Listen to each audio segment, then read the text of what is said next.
Well, first of all, we know you play in the band, but we know you come here every Friday. So what does that look like for you on a Friday? Right, Friday morning, 9 o'clock I come here where they, to assist in a breakfast for community members from the Coburg and Brunswick area.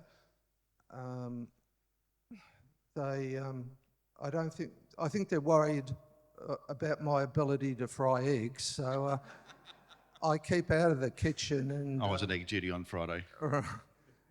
So I mingle with the community members for the hour and then try and identify anyone who's tends to be by themselves sort of thing and just talk to the people there.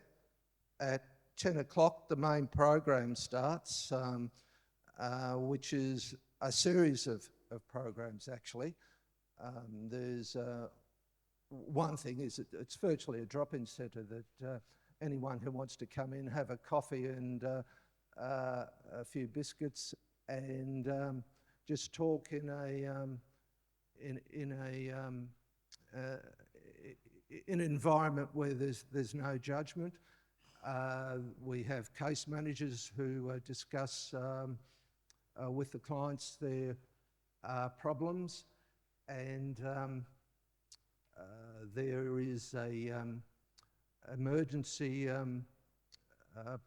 food parcels which are made up of vegetables and pantry goods, and there's this is a core activity, so it's mainly run by the core. And then there's a program where emergency finance vouchers are issued. This comes under the Salvation Army Doorways programs.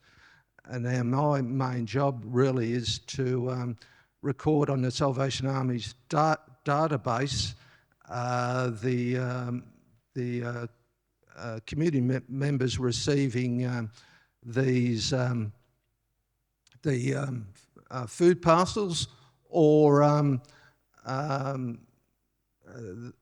the food parcels or the financial vouchers, and because of security, these have to go through a process where the cards are activated. So I help the community members do that. If things get quiet, I'll go and talk to community members who are just waiting for things to be done, or you mightn't realise, but there's quite a number of volunteers who initially came here just to get help, but they've remained, and they help out as volunteers, but they don't know much. They don't come to this church, but they and often don't know much about the Salvation Army, and it's helpful to talk to them and bring them into the community. Great. Sounds like it's a very busy time to me. Can you tell me about some of the people who come through the doors seeking assistance, or, as you say, a cup of tea and a biscuit? What kind of background do they come from? I know you said Coburg and Brunswick, but can you just give an example of some of the type of people that come through and the challenges that they're facing? Well, there's a large percentage of the people, they're not working, maybe because of age or health problems, and they've hit a problem with finance. You've got other people who, say a couple, their marriage is broken up and they split things up and find that, gee, they haven't got anything. People coming out of prison, starting over again. Visa holders who are restricted in working, again, they're really struggling for finance. I'm a bit worried about stressing the extreme cases. We have those, and we have one gentleman who sleeps in one of the local parks around here.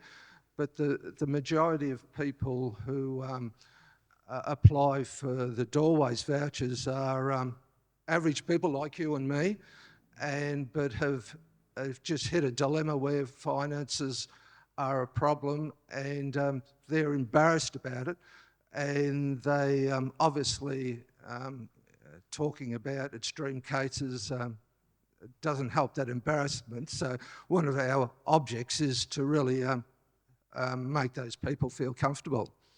Yeah, I think that's really important.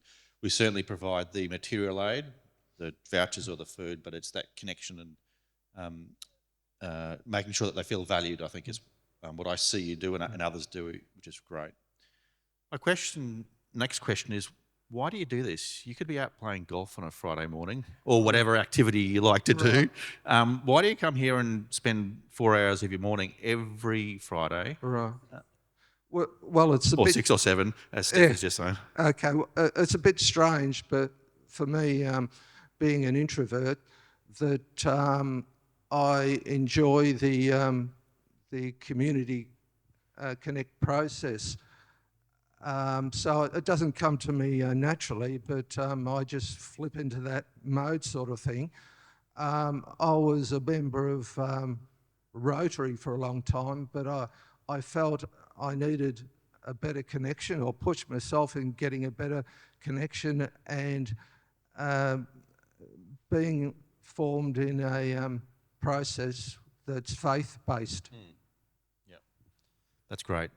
I love how you, and you've just intimated a little bit there, you connect your faith to the work that you do during the week. And I think, particularly out there, I think it's an important thing for all of us to try and find a way to be a kingdom person, like Denis is, like you all are, in a way that's not just coming to worship on a Sunday. As important as worship on a Sunday is, we are a holistic church. We serve the community right throughout the week and in all manners of way. And each way we express that is a valid way of expressing the kingdom love. So thank you, Denis. Appreciate your time. You might want to catch up with Denis over morning tea to explore a little bit more like that. You too could also be part of that program if that was something you wanted to do.